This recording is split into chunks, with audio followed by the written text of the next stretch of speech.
একটি শহরে এক বণিক বাস করত। তার এক বুদ্ধিমান ছেলে ছিল। তার নাম ছিল জনার্দন।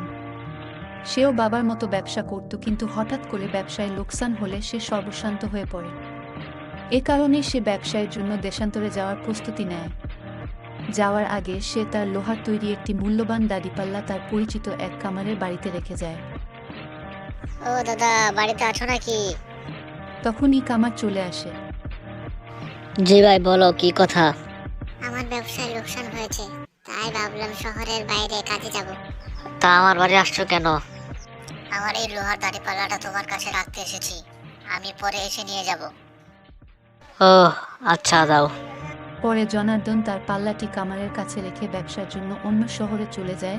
বেশ কিছুদিন পর জনার্দন তার ব্যবসায় উন্নতি করে ধন সম্পদ নিয়ে নিজ শহরে চলে আসে। বাড়িতে এসে টাকা পয়সা রেখে কামারের বাড়িতে গেল তার পাল্লাটি ফেরত আনতে। ও কামার দাদা, আমার পাল্লাটি দাও, আমি ফেরত এসেছি। তখনই কামার চলে আসে।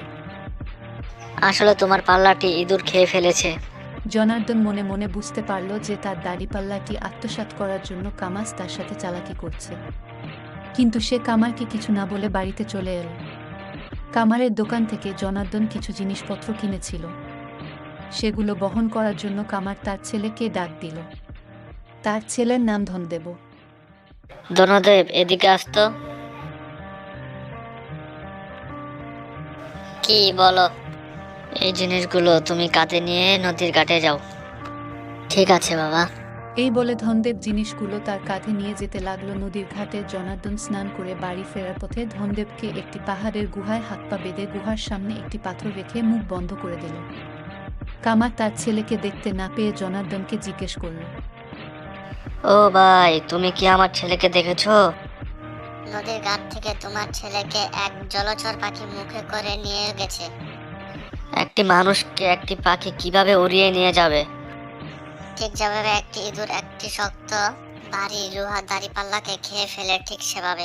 যা হোক, উভয়ের মধ্যে সমঝোতা হলো এবং আদালতে বিচারক উভয়ের কথা শুনলেন।